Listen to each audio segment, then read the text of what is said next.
हाथ जोड़ते रहे, हमें एक बार दिखाओ, हमारी बच्ची का मुंह एक बार दिखाओ। हमको नहीं दिखाया गया। शरीर में कोई कपड़ा नहीं था, पैर दोनों राइट एंगल में मिला गया। जब तक पेल्विक गर्डल नहीं टूटता है, इस तरह दो पांव को नहीं चीरा जा सकता है। चश्मे को कूटा गया, जिसके वजह से आंखों से खून निकल गया, गला दबाकर मारा गया। ये पूरा पोस्टमार्टम रिपोर्ट में वायरल हुआ है, आप लोग कृपया देखिए, ये कोई मनगढ़ंत नहीं है। आरजीकर हॉस्पिटल के प्रिंसिपल डॉक्टर संदीप घोष के मोबाइल पर एक फ़ोन आया। फ़ोन करने वाला व्यक्ति स्टाफ का ही एक मेंबर था। उसने डॉक्टर को ये जानकारी दी कि चेस्ट मेडिसिन डिपार्टमेंट में तैनात ट्रेनी जूनियर डॉक्टर की लाश सेमिनार हॉल में पड़ी है। पूरी जानकारी देने के बाद उसने फ़ोन काट दिया और अगले ही कुछ मिनटों में फ़ोन करने वाला व्यक्ति डॉक्टर घोष को व्हाट्सएप पर उस लाश की तस्वीरें भेजता है। जैसे ही डॉक्टर घोष लाश की तस्वीरें देखते हैं तो वो सन्न रह जाते हैं और कुछ ही समय में तैयार होकर हॉस्पिटल के लिए निकलने लगते हैं। डॉक्टर का घर हॉस्पिटल से करीब आधे घंटे की दूरी पर था, तब भी लाश सेमिनार हॉल में ही पड़ी थी।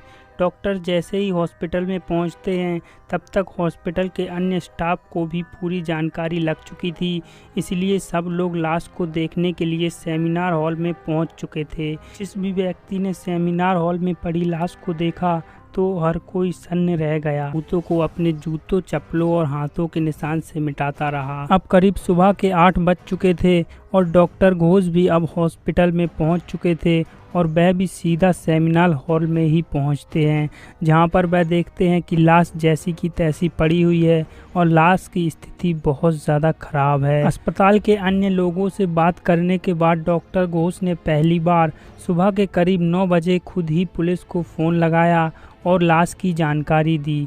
चश्मदीदों के मुताबिक सेमिनार हॉल में पहली बार सुबह करीब 6 बजे लाश देखी गई थी। अस्पताल के प्रिंसिपल डॉक्टर घोष को करीब 7 बजे लाश की जानकारी मिली थी, जबकि उन्होंने सुबह 9 बजे पुलिस को फ़ोन किया।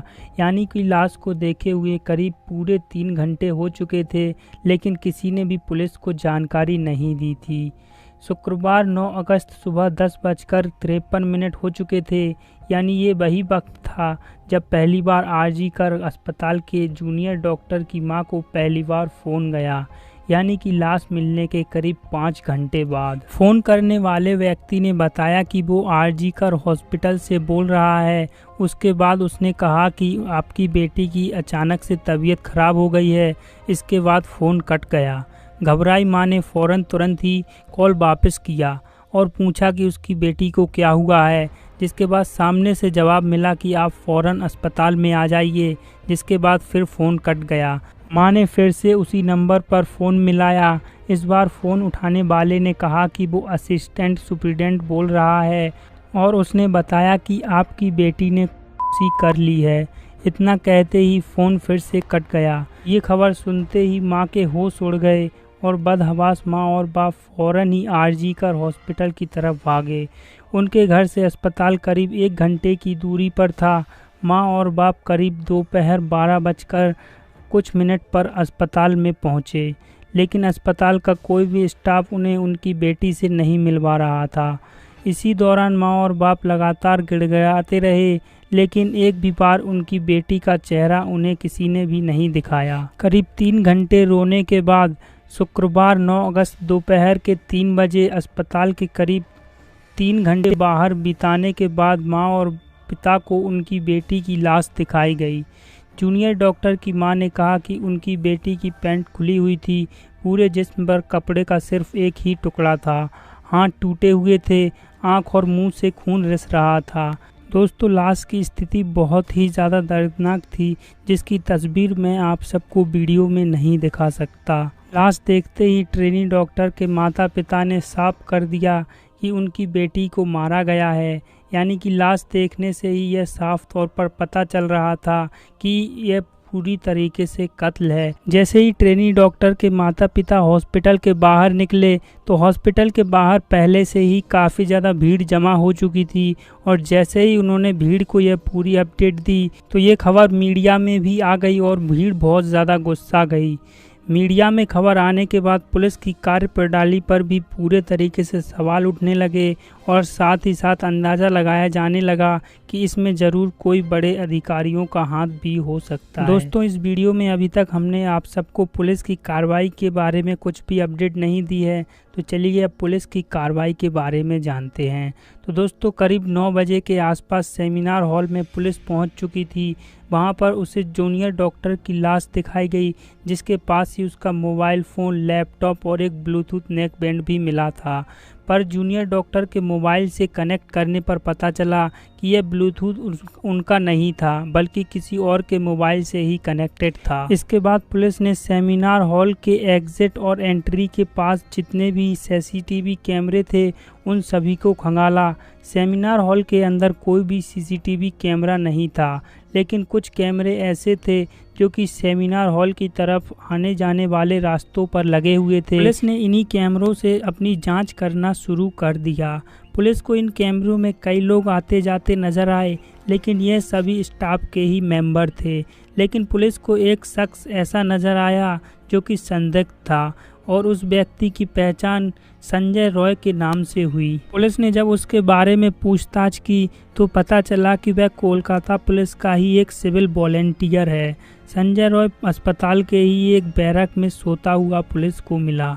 उसके बैरक से पुलिस ने वो कपड़े भी बरामद कर लिए जो कि उसने पहले पहने हुए थे, लेकिन उन कपड़ों को वह धो चुका था, जिससे कि पुलिस को उन कपड़ों में कोई भी सबूत नहीं मिला। लेकिन उसके जूतों पर खून के निशान मिले।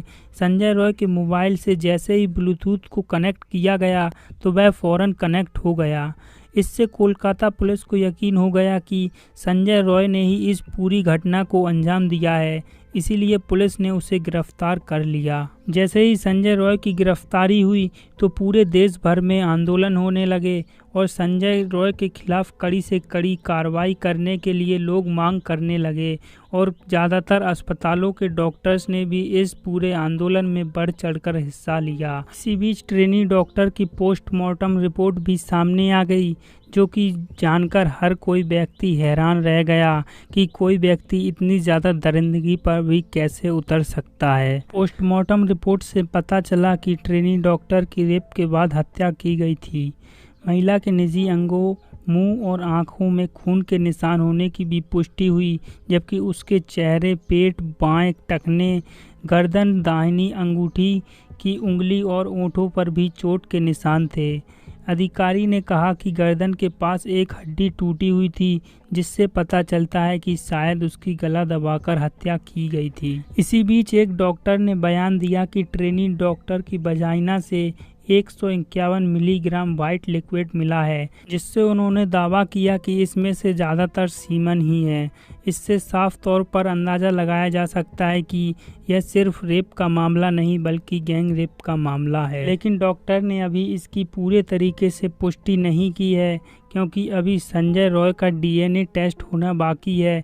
जैसे ही इसकी रिपोर्ट आएगी तो यह मामला पूरी तरह से साफ हो जाएगा। इस पूरे मामले में पुलिस ने जमकर लापरवाही की। इसी वजह से 5 दिन के अंदर ही पुलिस से यह मामला लेकर सीबीआई को सौंप दिया गया था और अब आगे की जांच सीबीआई ही कर रही है। इसीलिए अब लोगों को थोड़ा बहुत विश्वास हुआ है कि इस मामले में सच सामने आएगा और संजय रॉय जैसे अपराधियों को कड़ी से कड़ी सज़ा मिलेगी। लेकिन अभी भी सीबीआई पर इतना विश्वास नहीं जताया जा सकता है, क्योंकि कई लोगों का मानना है कि इस पूरे मामले में बड़े बड़े अधिकारियों का भी हाथ है। इसीलिए सीबीआई पारदर्शी तरीके से जांच नहीं कर पाएगी। पोस्टमार्टम रिपोर्ट आने के बाद ही पुलिस ने घर वालों की रजामंदी से ट्रेनी डॉक्टर का बहुत ही जल्द अंतिम संस्कार कर दिया। इस वजह से लोगों का आक्रोश और ज़्यादा बढ़ गया, क्योंकि पुलिस ने पहले तो काफ़ी ज़्यादा लापरवाही की इस पूरे मामले में। अगर पुलिस सही समय पर सही कदम उठा लेती तो हो सकता था कि यह मामला बहुत ही जल्द सुलझ जाता, लेकिन अब इस पूरे मामले में काफ़ी चीज़ें ऐसी हैं जो कि एक पहेली बनी हुई हैं और इन्हें सुलझा पाना बहुत ही ज़्यादा मुश्किल है। जैसे कि सबसे बड़ा सवाल तो यही है कि महिला डॉक्टर के साथ दुष्कर्म करने वाला सिर्फ संजय रॉय ही है या फिर उसके साथी भी हैं। आप सबको बता दें दोस्तों, लगभग 40 मिनट तक संजय रॉय ने महिला डॉक्टर के साथ दरिंदगी की और इंसानियत को शर्मसार कर दिया। संजय रॉय जैसे व्यक्तियों को इंसान कहना भी इंसानियत के लिए एक सबसे बड़ी गाली है। दोस्तों, इस पूरे मामले की सीबीआई जांच चल रही है, इसलिए इसमें और भी बड़े खुलासे हो सकते हैं, जिसकी जानकारी इस केस की पूरी जांच होने के बाद ही मैं आप सबको दे पाऊंगा। इसीलिए अगर आपने अभी तक हमारे ट्रेनी डॉक्टर को न्याय मिलने में मदद मिल सके, उम्मीद है ट्रेनी डॉक्टर को जल्द से जल्द न्याय मिले। जय हिंद।